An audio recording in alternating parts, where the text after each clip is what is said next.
Paul Harrell, weekdays from 4 to 6. Learn more at paulharrell.com. Thanks so much for being with us. I want to welcome now back to the program.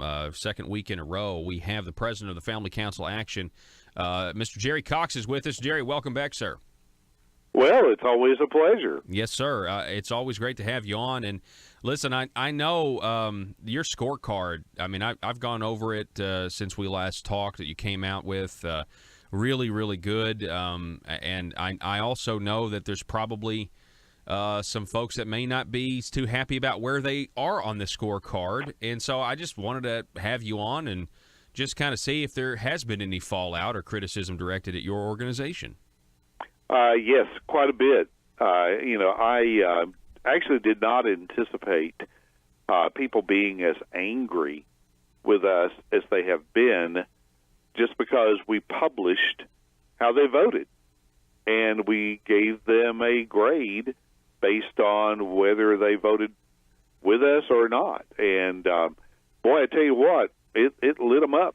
And it's just like, back when I was a high school history teacher, the people that made good grades, man, they loved it. It was a great report card. They were happy. And the ones that didn't get as good a grade as they thought they should have gotten, then they start finger pointing. It's like, this is a dumb evaluation, or you got it in for me. You're just trying to mess me up, or whatever. And the truth is, we have no vested interest in giving anybody a bad grade. In fact, just like being a teacher in a classroom, you'd celebrate if everybody made a good grade. If everybody made an A, you'd be happy. And the truth is, a lot of people made really good scores, and some didn't get as good scores as they thought. And others looked over at some other guy and said, well, I'm more conservative than he is. How did he get a better grade than I did? Well, the truth is, he must have voted better. And that's the stark reality. Mm. Yeah, and, your organization, the Family Council Action, you guys have been doing this. I said this, I guess, on Friday. For 30 years, you have been, you've kind of known what your convictions are, Jerry, personally, for a long time, and I'm sure that shapes the agenda of the Family Council. Is that right? Well, of course, we've always been pro-life. We have always been in favor of education reform. We've always been in favor of traditional marriage and, these other family core issues. And, of course, there are issues that connect with that, like the whole marijuana issue and how it impacts children and families. The expansion of alcohol, even, it affects children and families.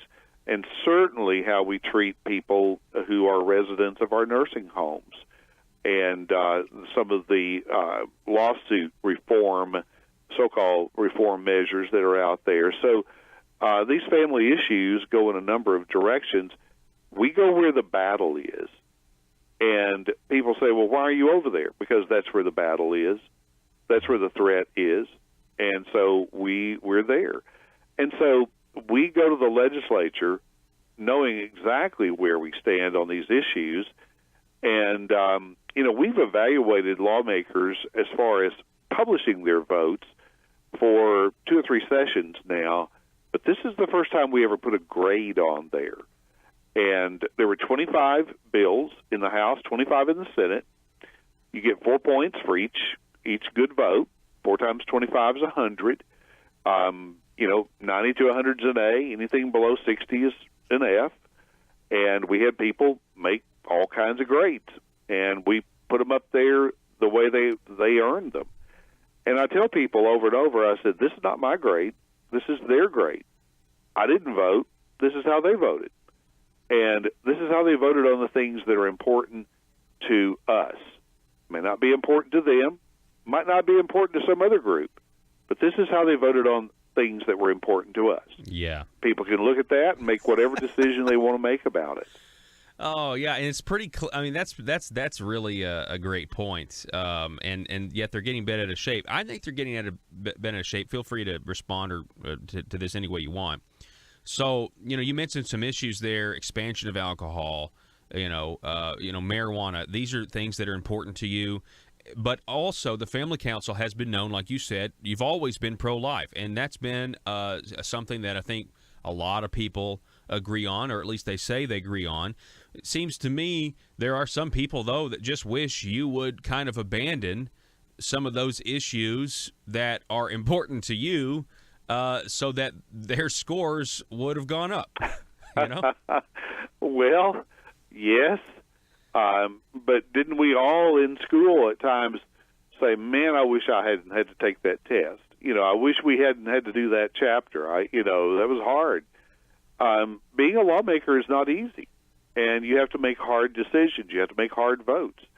That's why you got elected. And so, yes, I feel their pain, as some people might say, but at the same time, we all have to step up and do our jobs. Mm-hmm. And part of my job is to help local people out here understand how their lawmakers are doing. When I travel the state, one of the first questions that people ask me when I walk into a church meeting or whatever it is, they ask, well, how's my guy doing?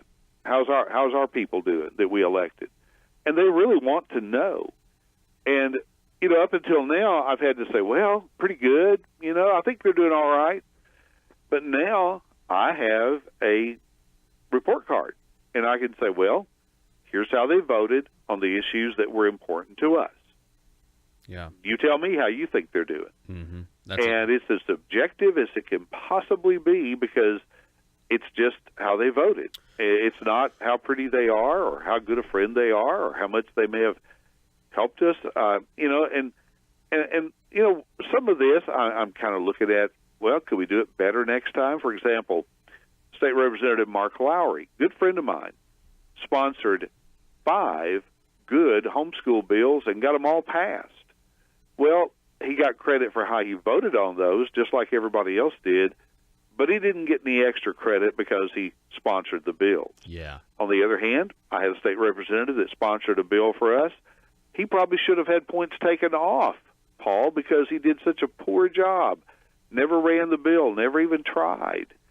And so a lot of that becomes subjective there. Is this one of those guys that had to check with the governor first and then kind of abandoned the effort? I'm afraid he checked with the governor was his problem. Yeah. Oh man, it's just you just keep and that's one of the reasons I love how honest you are about how that is what has been going on. You mentioned earlier, some of the criticism that you've received maybe because one politician knows that he's way more conservative than maybe another politician who had got a higher score than he is. And I just want to reiterate, there are some folks down there who are big talkers. And, I don't mind you being a big talker. I talk for a living. But, it's not just about, wearing your social values on your sleeve and being outspoken. Again, this is actually how you voted. And so that's, I think, in some degree, this scorecard is maybe a mirror, and these legislators don't like the reflection that they're seeing. Well, it's a little bit like a football game. Some people talk big and they play big. They can make the plays. Other people talk big and then they get on the field is like, well, you're kind of average, Mm-hmm. And just because you talk big doesn't mean that you're always going to be able to measure up to, an A standard or top of the line or whatever. And so a lot of people will very quickly tell you, I'm the most conservative guy in the legislature. I'm the most conservative gal in the House of Representatives, whatever. And maybe they are. But let's look at how you voted and let's just see, if you really are or not. Yeah. And I'm quick to point out this is not the only way to evaluate a lawmaker. Any evaluation is going to be flawed. It's going to fall short. There are probably 4 or 5 scorecards out there right now. They all, including ours, fall in some measure short of telling everybody what all they need to know about a particular lawmaker. Mm-hmm. But it's an important tool for people to have. Yeah. That they can look at that and put that with everything else that they know and try to come up with a reasonable evaluation. How is my guy doing? Yes. So, to answer that question, how's my guy doing? And I think, the interesting part is, you have scorecards like yours, social issues. You have scorecards maybe like kind of for commerce, economic issues. And, you have people that are going to criticize that regardless. But the common theme going back to this idea that we have to check with the governor, I feel like there's a lot of crossover there. And I said on Friday that with that mentality of the legislature to not be as independent and to constantly check with the governor, some of their scores that they're upset with now that are affecting them personally, it might be because they're not being independent. They're not thinking for themselves and instead listening to the executive branch. So what are your thoughts on that? Oh, yeah, and it's not just the governor. They have to check with House leadership, Senate leadership, maybe some lobbying group sometimes. But please understand, this is not true with all the people in the legislature. Mm-hmm. There are a lot of wonderful, independent-minded folks out there that are going to vote their convictions. And I thank God for them every single time that they do that. But it is disappointing when you see people that have good convictions, or at least you think they do, but they lose sight of that when they get out there and somebody in leadership tells them to do otherwise. And that's what's disappointing. And so, to me, Paul, the greatest threat to what we're trying to get done, which is to create a society in which life is honored and religious freedom flourishes and so forth and so on, and morality is honored. The greatest threat to that's not the ACLU or Planned Parenthood or the courts even or the liberal media.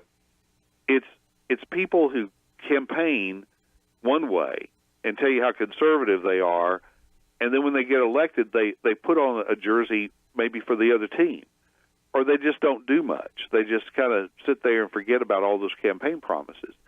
This is one tool that people can use to see, did my lawmaker keep his promises? Mm-hmm. And if it helps people do that, then that serves everybody's best interest, I think. We're talking with Jerry Cox. He's the president of the Family Council Action. And he came on last week to talk about the scorecard, and now there's been some fallout. We're talking about maybe the people that are criticizing. I really appreciate the conversation. The only person that I know of, Jerry, who has publicly criticized not just the Family Council, but the other scorecards that are out there, Senator Jim Hendren, who said on Twitter that he would like for groups like the Family Council to disclose their donors. And I'm not sure if he's doing that so he could maybe try to discredit your scorecard or discredit your organization.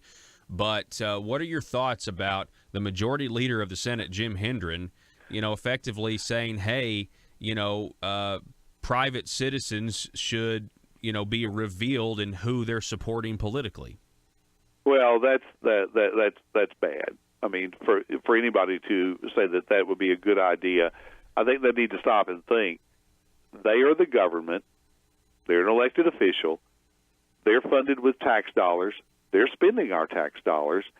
So they're the ones that are supposed to be transparent for all of us to look in and root around in their business, because it's our business. We're private. These other groups are private. And if the government thinks that it has a right to come over here to my organization and somehow force me to publish my donor list, then what's next? Are they going to go down to First Baptist Church that might distribute this report card and make them publish all the people that donate to First Baptist Church? And what business would that be of theirs in the first place? And would that change the way their vote is reported if okay, so let's say I did publish my donor list. It doesn't change the report card one bit, not a bit, because their votes are the same whether I publish my list of donors or not. So I'm not sure what problem that would even begin to solve, and what's more, it's going to create a myriad of other issues about privacy. Yeah, and I don't know if that's what Jim Hendren, what I'm about to say is what Jim Hendren meant, but to me, the only reason to have a donor list, or one of the big ones to have, is so that you could go after those donors in whatever form you can. I mean, and that's the thing we've all been concerned about with some of the so-called reforms that are out there, where they're trying to make anybody who's involved in the political process out here publish their donor list, and that has a chilling effect on participation and just all kinds of things. And so, we do still have a right to privacy in that regard, and I want to preserve it. And again, I could publish my donor list all day long, and it would not change the content of that report because the votes are what they are. Yeah. Yeah, and on that, just real quick, nationally, there's way more examples of this, of what and I know Jim Hendren is a Republican, but on the left, I mean, you look at like somebody like the Mozilla CEO, who had to resign because they found out, he was donating to groups that the left thought he shouldn't be donating to, and then he loses his job. I mean, you can go on and on about when people find out what is private information, how your career is over. You're done for, and it may not be that extreme in Arkansas, but it could be, and that's why it's a First Amendment issue. It's a freedom of association issue. Yeah, it's like when they were trying to get the concealed carry list when it was published, and some stuff like that. It just it's an invasion of people's privacy. So here's the bottom line for us with this report card. I'm glad we did it. I hope people find it to be a useful tool that they can put in their toolbox with the other things they use to evaluate their lawmakers. And, if people say, why did you put those issues on there? They were all the issues that we worked on during the legislative session. So we thought that was important. And were there other issues that were important? You bet. Were there other issues I cared about personally? Of course. But we didn't put those in there because guess what? We didn't work on them. And so that's how we came to where we were on this. Yeah. And so we're going to give Statesman Awards to 16 members of the General Assembly, 8 senators, 8 House members. And we've ordered the awards. I have about 6,000 of these report cards that I'm, to use a good Arkansas term, that I'm fixing to mail out to the people on our list. But it is available online at arkansasreport.com, and people can read it and draw whatever conclusions they choose. All right. arkansasreport.com. Jerry Cox, the president of the Family Council Action Committee. We appreciate it, sir. It's always a pleasure. Hey, thanks for having me on. Okay. All right, folks, again, if you want to get that report card, Family Council report card, the website, arkansasreport.com. Back in just a moment.